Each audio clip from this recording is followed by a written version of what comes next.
Hello again, everyone. Welcome back to Energy Toning with Liz. Today I have another chat to present to you that I had with another Pangu Shengong teacher and long-term practitioner whose name is Terri.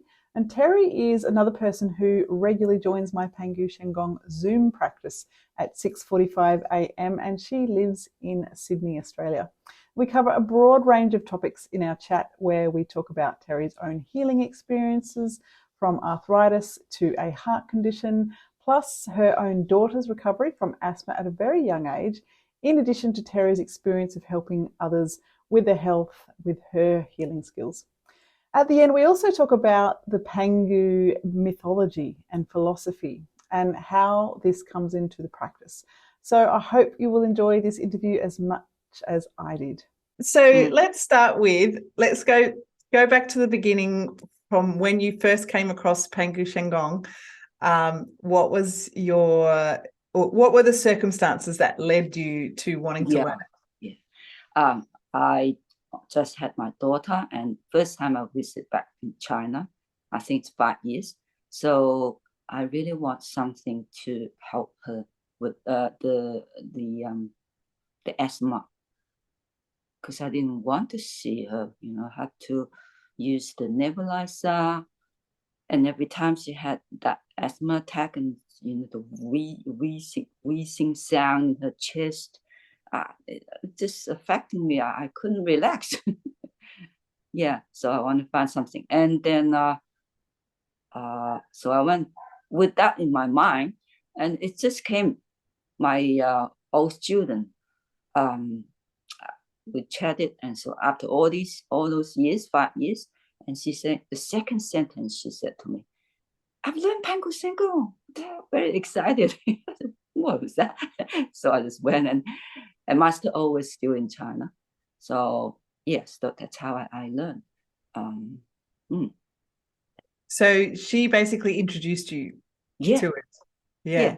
And I think I was so always open to things like that. And back then, Qigong was very popular in China.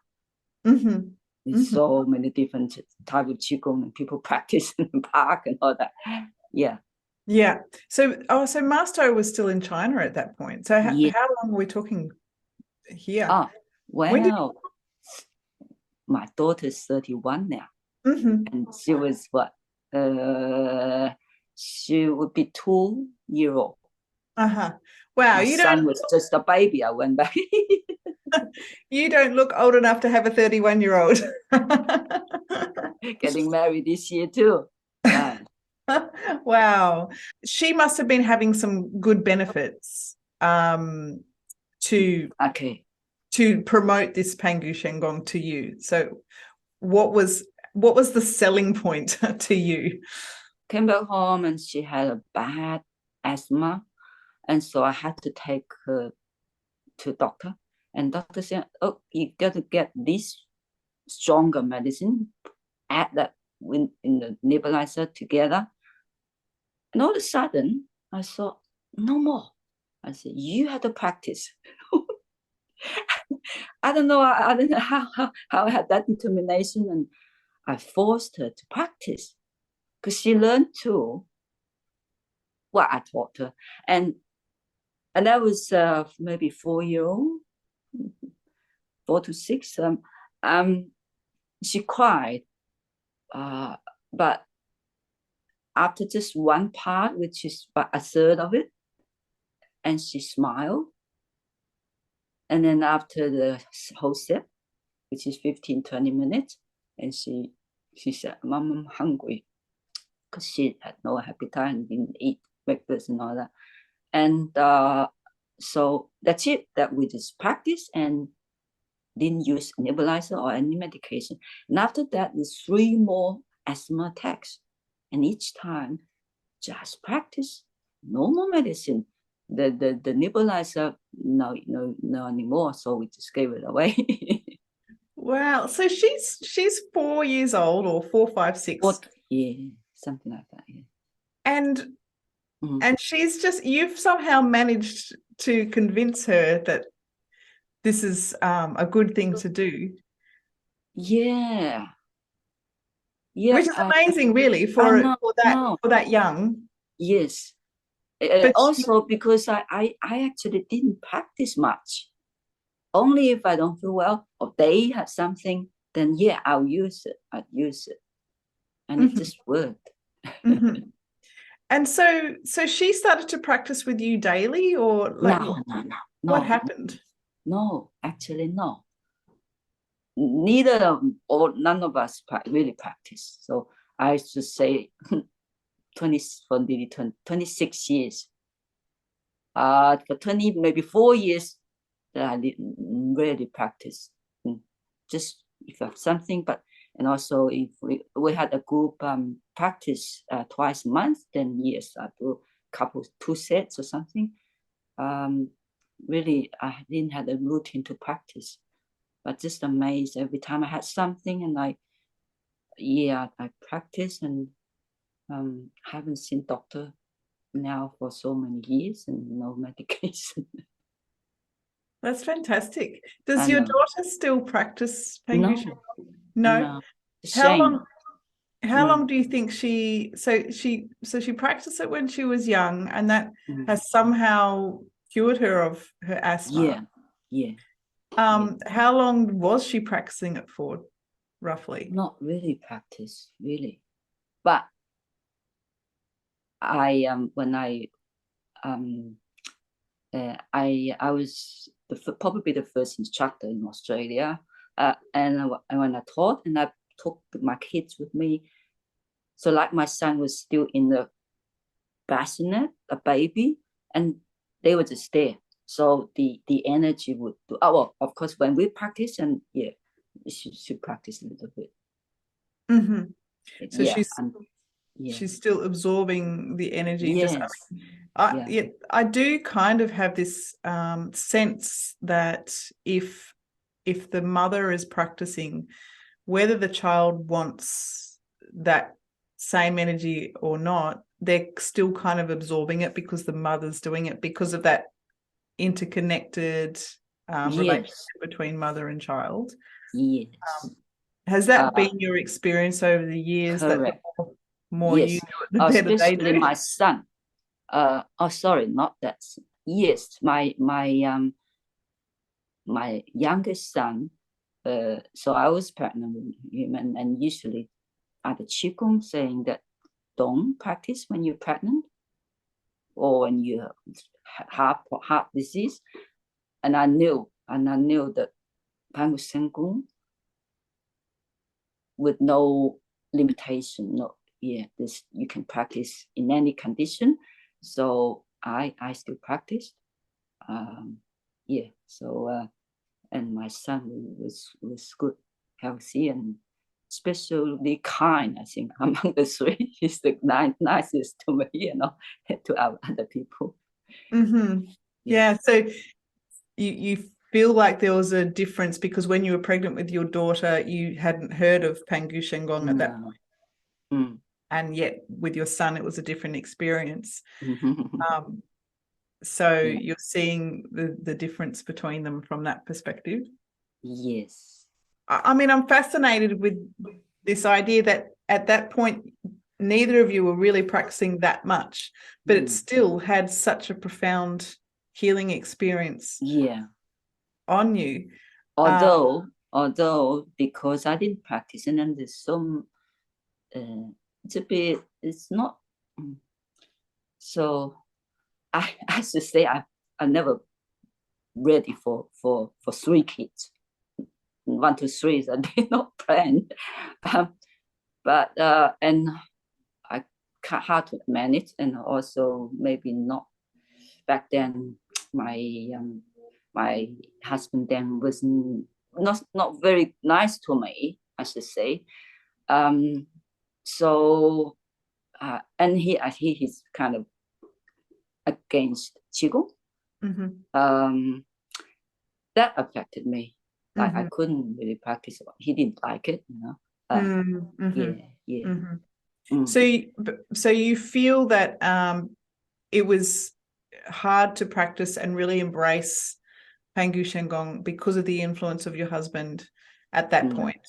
Yeah, that sort of yeah, put you off a little bit. and the families are like, I mean, just wasn't happy at home, and that may be affected. Yeah. Yeah. Yeah. And do you think with your husband's feelings about Qigong, did any of that relate back to what happened in the Cultural Revolution, do you feel? Or is it just a rejection of,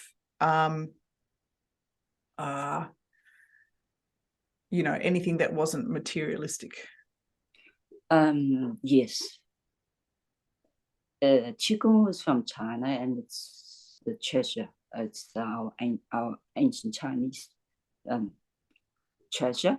But then also there's so many Chinese, they think it's superstitious thing and against it. Yeah. And do you feel that's a direct influence of Mao at the time? Oh yeah, because he banned all these ancient writings like Master Ou Wen. Yeah. And with the whole society, there's lack of morality, education in school. Yeah, and that affected. Yeah. I'm learning more and more about it, and yeah, it's amazing Yeah. story. I didn't know back then because I was so naive, and because I was born there, and I thought that's just normal. Yeah. But something's obviously happened to you to really awaken Yeah. to and embrace this practice. So at what point did you really flip over and go, okay, I'm now really going to dedicate to this? And what made you become an instructor, and what were the events? Right. So because from my daughter's result, and also I just so excited after I learned, and I straight away, whenever people wanted, or I saw something, then I would try use qigong healing, and it worked like 100% every time. And I thought myself, and initially I gave healing more than I practiced myself. Did you find when you gave healing more than your own practice that you started to feel less energetic? Like, did it affect you physically because you were giving out all this energy? No, that's right. So no, because I did learn 2 type after qigong before this.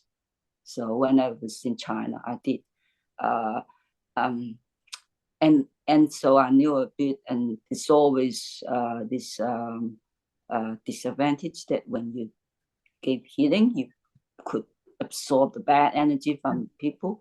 And I did once, and I used the one that I learned and helped one colleague, and like she was upset with something, and so she lost her appetite and didn't want to eat because really the air was trapped in the tummy. She told me that because in angry in Chinese is qi, like you had qi in it, you had bad qi in it. And she says, I said, okay, I'll try that, and I did it, and then I used that method, and she said, oh, well, I felt the some cool chi get out from my toes, big toes. And then she, oh, all right, no more. Like, and then I feel tired myself. Yeah. Yeah. Interesting. And anger being associated with the liver in Chinese medicine, like excess anger. Oh, yeah, liver. Yes. Yeah. Yeah. Mm-hmm. Interesting. Yeah. I did. Yeah, I had a similar experience actually the other day doing a healing on someone, and actually I've seen it firsthand in my daughter, and she's only 8, but she naturally gravitates to wanting to heal people, but she's not yet built up her own her own method of, I just don't think it's Wow. she hasn't Only 8? comprehended it. Wow. Yeah. But she hasn't comprehended that actually if you heal people, you've also got to build yourself back up as well. Like you have to fill up your own energy. And I saw it firsthand in both of us the other day. We worked on someone, and then the next day we both had a really bad day. And it's because we hadn't given back to ourselves. Like I feel like we had taken on that person's energy. And it didn't tweak until later that night. I'm like, hang on a minute, I didn't actually replenish what I'd given out. And then I realized, okay, I've got to be a bit more responsible, especially when it comes to my daughter. If she's going to naturally want to heal people, then I need to sort of instill in her, you got to take care of yourself as well. But we tell her to, whenever she does it, before that, read the password. Use the password. Take kindness and benevolence as basis. Take frankness and friendliness to heart. Yeah, no, that will help. Yeah. I'm trying to encourage that. And she keeps saying, I keep forgetting the words, Mum. It's like, all right, just I'll say it several times. You'll remember it after. You remember my phone number, so you'll remember the password after a while. I did sometimes I just did it, but then after I realized, oh yeah, see, proved it I didn't get the bad energy from people. Once I went with Master O to my hometown, actually, in China, Dongguan, and so I visited my relative, and I rarely went anyway. So 6, 7, I said, okay, 6, 7 people, 8 people, I said, I'll give healing. So they just set form a circle, and that was the first time I gave healing to so many people. And then one of my cousin's wife, actually, she suddenly said, why is my heart not beating? I said, what do you mean? Then I found out that my cousin actually died when riding a motorcycle instantly, and she had 4 kids, and so it's just bad. It's just so shocked. So since then, and she had heart palpitations and problem, and well, years, and just that time, and it didn't. Suddenly it stopped, like the fluttering kind of feeling that she got. That's it. Yeah. Wow. Well, I myself had that. I had health issues, like my heart rate will reach 182, like that every maybe 3 months. When I was in China, yeah, I had heart issue, and so also had arthritis because of the heart. I think it's related. Yes, and other little things, and low blood pressure, and yeah, and now period pain. No more. Nothing. Yeah. And so there's something else. That's another example of why this works for you. Yes. Your own personal. Yes. I totally like. It's just so grateful that Pangu Shengong, the theory how it heals, it matches the cause of how we get sick, why the people get sick, because the lack of some material, or which is aging, and the life force degenerate and weaken as we age and things like that. But by practicing, we effectively absorb energy from the universe, and then energy in the universe is infinite. And that would just solve the problem. That's why it's so effective. No side effect. It's just so good. Help yourself and help other people. Yeah, love it.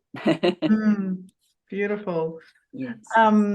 So with all these experiences, at what point did you decide to become an instructor? Okay. I always like to help people. So the second time I went back to China, and that's just the next year after I learned, because my mom was on dialysis. So every year saying, She's dying. So I traveled about 5-6 years like that.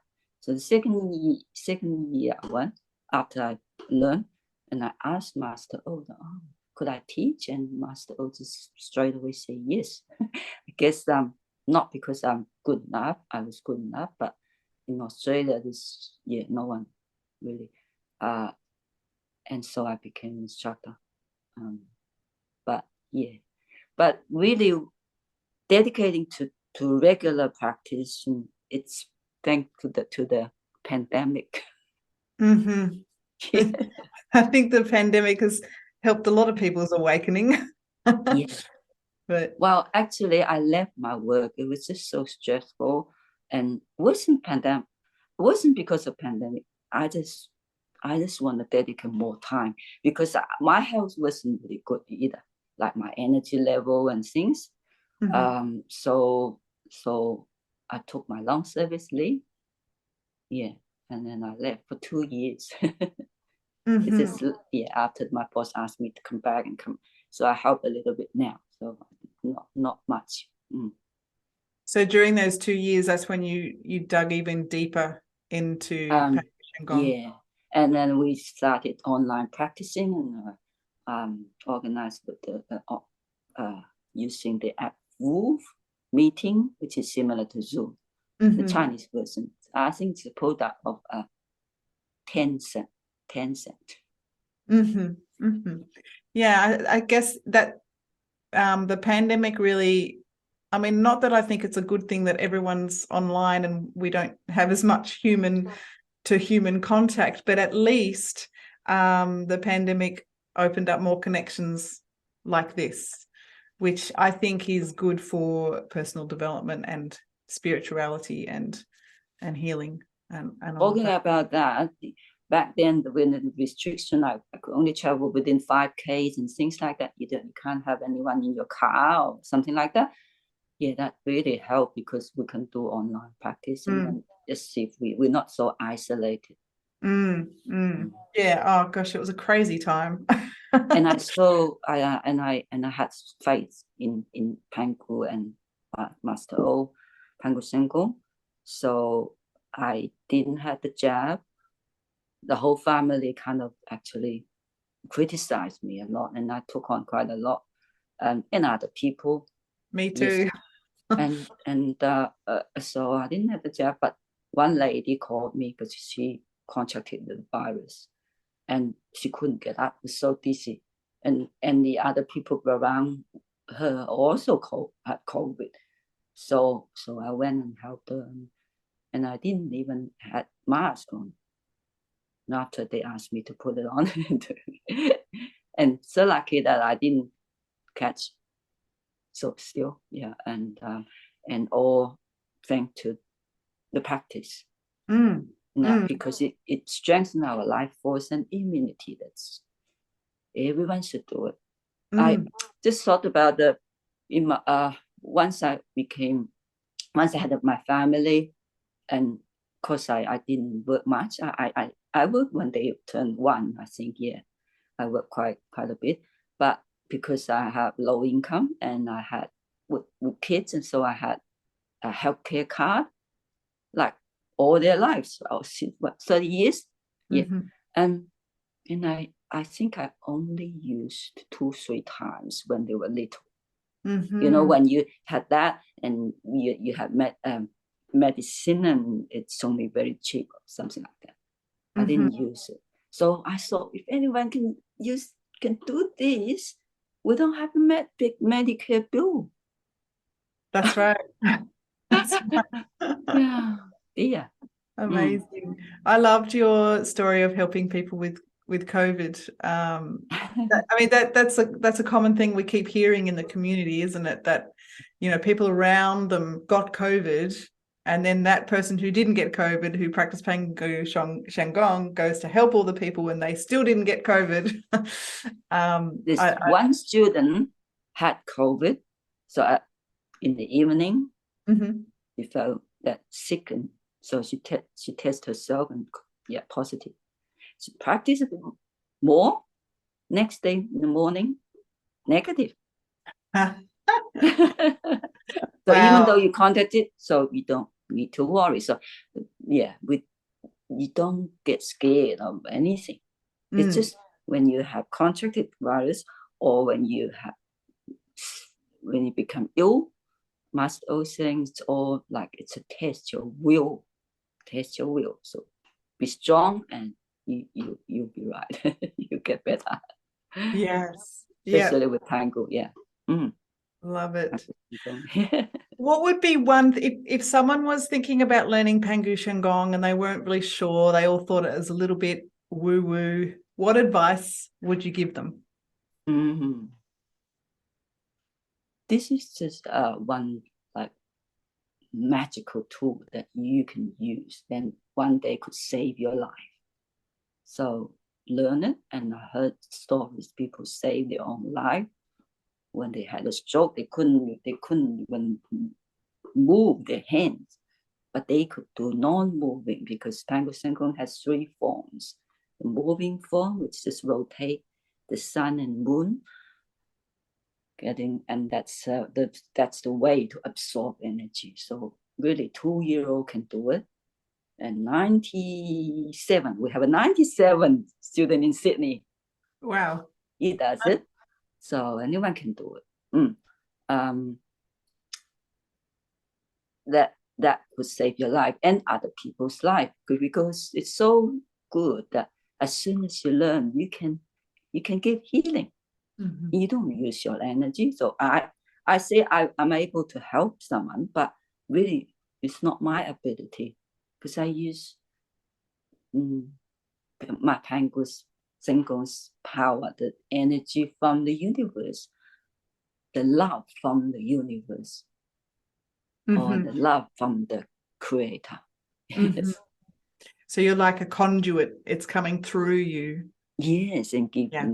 And it's also good that we both benefit from it. When I give healing, I first need to gather the qi. I absorb the qi myself. Then the other person also get the qi after I transmit it. So it's win-win. Yeah, absolutely. Yeah, makes you both stronger. It's also like I know, like Master was saying, or the book, his book Path of Life tells us that we all born, we don't born pure good or kind. We were born half kind and half evil. So our whole life need to do this, cultivating our hearts. So to try to transform the evil side, the bad side. And to become more kind and open and loving.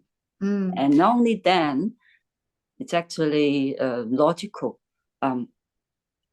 Only if we can be that true, kind and benevolent and loving, then we could ask for health and happiness. And that will help, that will come automatically too, if you can reach that level, that heart and soul level. And your body your physical health will improve as well. Yes, that really, That's a big question for me, because I can see the logic in, we're born half good and half evil. But my question is, why? Why? And I don't know whether anyone can answer that question. And it kind of plays into the philosophy of, see, some people believe that we're in a prison planet, like we came here and we're stuck in this realm, this suffering pit of hell, and we came here to basically feed some higher entity, right? That's what some people believe, and I know people who believe that kind of stuff. And from one perspective, logically, that makes sense. But then in another perspective, it doesn't make sense, because there's still so much good in the world. So to someone who believes that we're in some kind of prison realm, what would you say?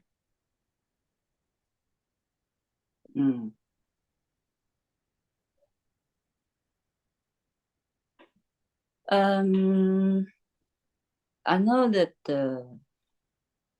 okay, so many people had religions, and they was also probably saying that the God was pure, the God was so good. But Pangu didn't say that.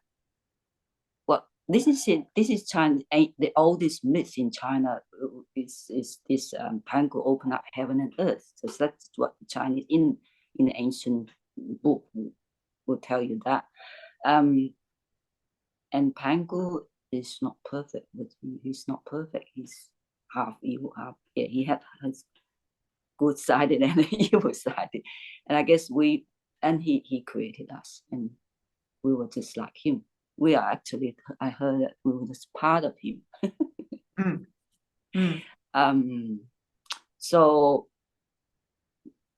yeah, we just need to work on our bad side, our evil side, and it can. Master Ou told us, even from a baby, if you just let it be, you can see the evil side of it. It's not all 100% good. And that's because of the idea that Pangu himself is a flawed creator god, like a creator that has good and evil within as well. Yes. So of course, then I want to go a level above. What created Pangu? He was just he just existed. He tried to find out where he came from too. Read from Part of Life. Yes. Yeah. So what's your understanding? Do you feel he answered that question? Like, because I'm rereading the books now, but do you feel he somehow did answer that question where he came from? He did answer. Did you say? Yeah. Do you think he got the answer, or he's searching for the answer? He spent so billions and billions of years trying to find out where he came from, and also try to find was there an edge of this place? Where's the edge? No edge. So and also the material is also infinite. So three things infinite, and then him is it was always there, like this time, space, and material particles, and himself as well. So but all the other three elements passive, isn't it called? You could say dead. Only him. He had the ability to make things. If it's not using his force, then particle will just not moving. Sorry, my English. No, I know what you mean. And I guess that's kind of similar to our existence too, because we're the same, right? We put our energy towards things, and we can make things happen, right? We are, in a sense, we should be called creator as well. Yeah. Yes. Yeah. We make things. Yes. And I guess there's that what's the term? I can't remember the term. It's the as above, so below principle. Have you heard of that before? As above, so below. The micro is in the macro. The macro is in the micro. Yeah, that kind of idea. Yeah. Yeah. Yeah. Good. Well, I better get moving, Terri, but thank you so much for this chat, and there's lots of good goodies in this, so I'll be able to chop it all up and just remember, I'm not going to put it out publicly before I get everyone's approval for it. Like everyone is I told you. yeah, that they're the way they're presented, and yeah, I'm also hoping to get Olivia's and Master Ou's blessing to put it out as well. Like, you know, I want to make sure they're happy with what's been put out.